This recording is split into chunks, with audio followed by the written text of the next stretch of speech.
Sha'Carri Richardson and Fred Kerley, two of the fastest athletes in history, two former world champions, and two athletes looking to obtain their first Olympic gold medal in 2024. But also two athletes who have left us maybe with more questions than answers as we kick off in 2024. So both Sha'Carri Richardson and Fred Kerley have opened up their 2024 seasons running a few races both in the United States as well as in China, but they haven't necessarily performed up to the standards that we might have expected them to, considering their accomplishments and their pedigree in previous years. So it leaves us to the question, should we be worried about Sha'Carri Richardson and Fred Kerley as we look forward to the 2024 Olympics in Paris this year? So first off, let's dive in with Sha'Carri. So she's coming off a 100-meter gold medal at the World Championships in Budapest just last year.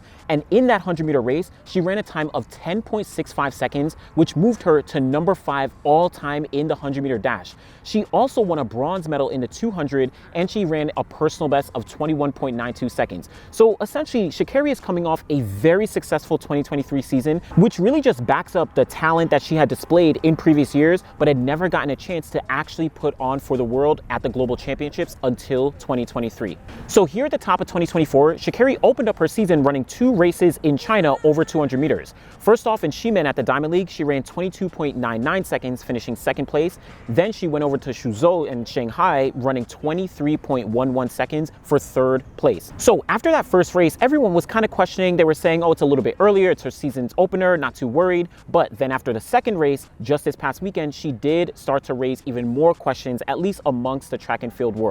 But this is kind of the first point that I really want to take into account. She was opening up her season in China. She had never done this before. Almost exclusively over the past couple years, she had always opened up in Florida or at least in the United States, and then had chosen to travel overseas. For example, in 2021 and 2023, she opened up her season in Miramar, Florida, so not too far away from where she trains.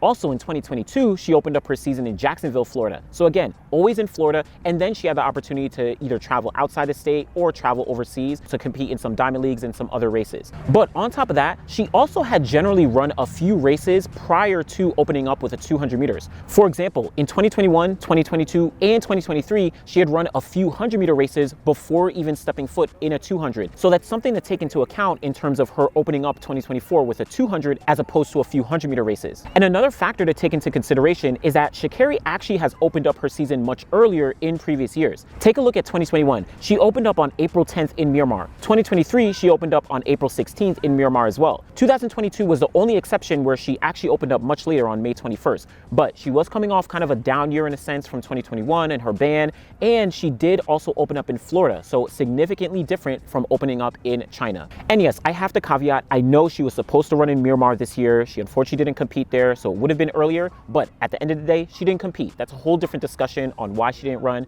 Here in 2024, she opened up her season with a 200 in China, and that's what we're kind of going off of. And the final point of comparison when talking about previous seasons is the times that she ran in the 200 relative to what she did this year. In 2021 on April 16th, she ran 22.11 seconds at the Tom Jones Memorial after a few 100-meter races. In 2022 on June 12th, again, after a few 100-meter races, she ran 22.38 seconds in New York City.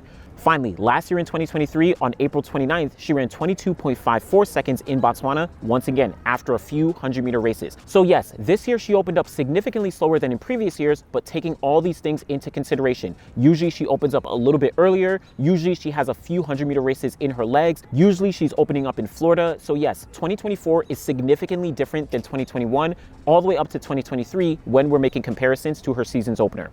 Now, the other final point that I do want to make that kind of ties everything together is the fact that she is opening up in China. Think of what she had to do to be able to get to China. You're talking about a significant amount of travel and a long flight time. You're talking about adjusting to a completely new time zone, adjusting to a brand new country that you never competed in, a completely new environment, new expectations, new food, new schedules. All these things are going to come into play when talking about how someone is going to open up and how an athlete like Sha'Carri is going to be adjusting when she gets on the track for these Diamond League races. So am I worried about Sha'Carri Richardson? Honestly, I'm not as worried as some may think. Yes, she is a little bit slower than in previous years, but think of all the factors that I pointed out, and taking all those into consideration, I'm honestly not too worried about her progression as we look forward to 2024. She's coming off a high of 2023, probably her best season of her entire career, both in the 100 and in the 200. We're also looking towards an Olympic year. So her coach and her team are going to be adjusting things. They might be preparing for Olympic trials and preparing for the Olympics Olympics slightly different than they did in previous years.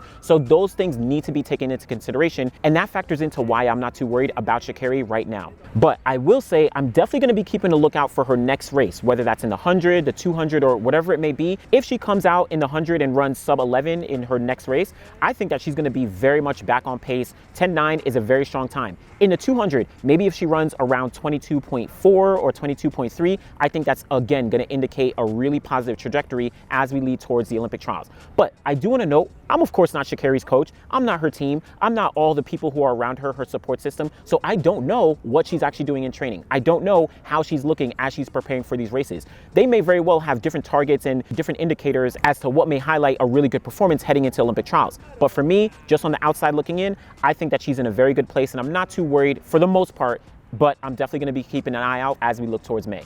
Now, let's move over to Fred Kerley and talk about his progression throughout the year so far. Now, let's talk about Fred Kerley. He's a 2021 Olympic silver medalist in the 100-meter dash, as well as the 2022 world champion in the 100. He also has a personal best of 9.76 seconds, which also makes him the 6th fastest man in the history of the event. Now, in 2023, though he did have a bunch of sub-10 performances, including a best of 9.88, he unfortunately only made it to the World Championship semifinals and unable to get onto the podium to defend his world title.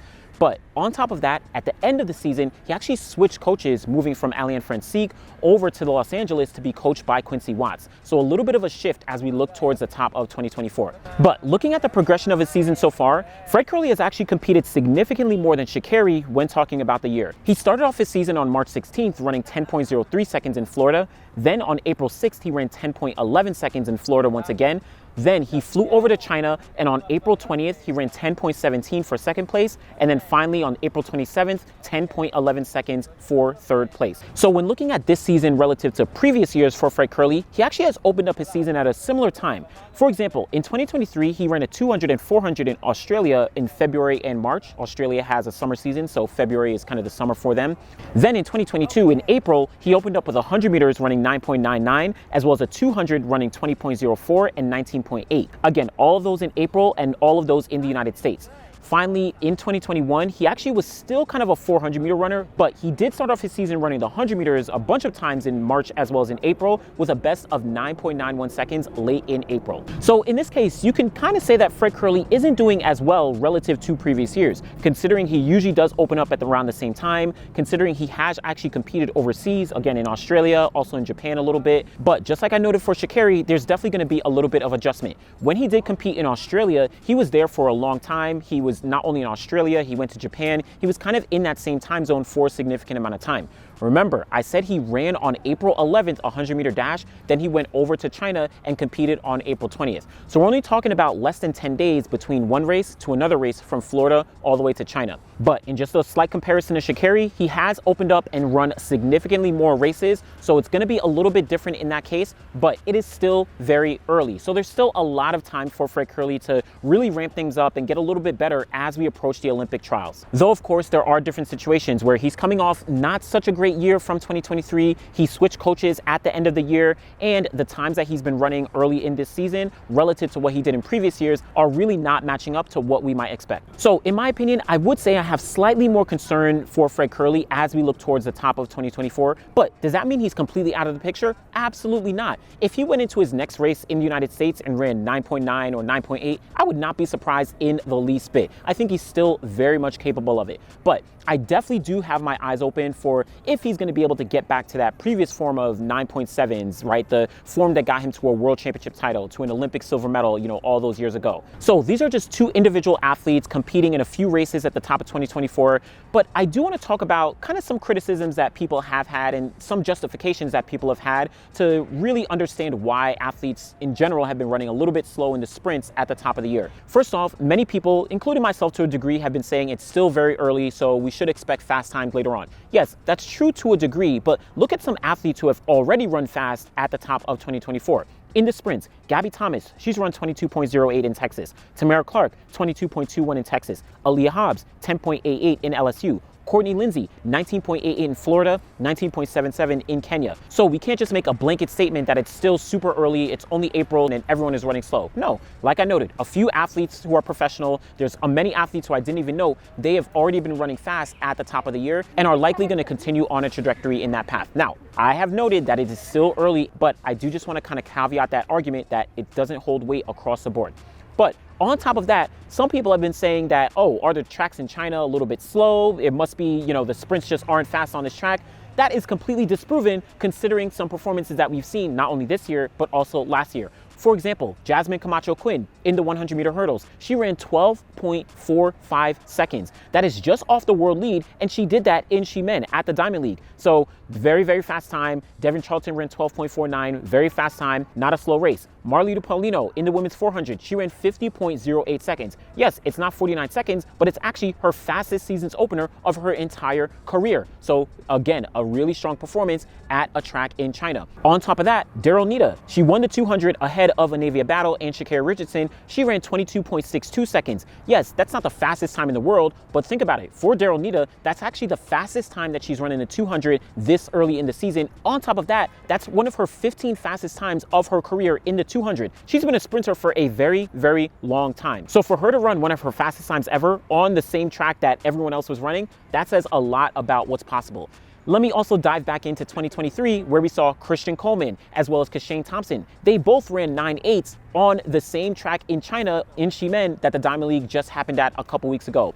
We also saw Marlita Paulino. She ran 49.3 last year in Ximen. We saw Hansel Parchment. He ran 12.96 seconds in the 110-meter hurdles in the track in Ximen. So this idea that these tracks aren't fast and there must be something about it, maybe they're new. Listen, I think that's completely disproven considering some of the performances that we've seen this year as well as last year. Now, like I said, for both Sha'Carri Richardson and Fred Kerley, they're both two individuals who are starting off their 2024 season, and I'm more inclined to agree that it's a little bit early and they will be getting a little bit faster as the season progresses, but who knows? We're going to see how things go over the next couple weeks and their next races when either they get back to the United States or maybe they compete at another Diamond League, either in Doha or in Europe. So let me know what you think about Sha'Carri Richardson, what you think about Fred Kerley. Are you worried about what they've done so far through 2024? Or do you feel perfectly fine and you think there's nothing for us to worry about as we look forward to the season? Let me know what you think, and thanks for watching, y'all.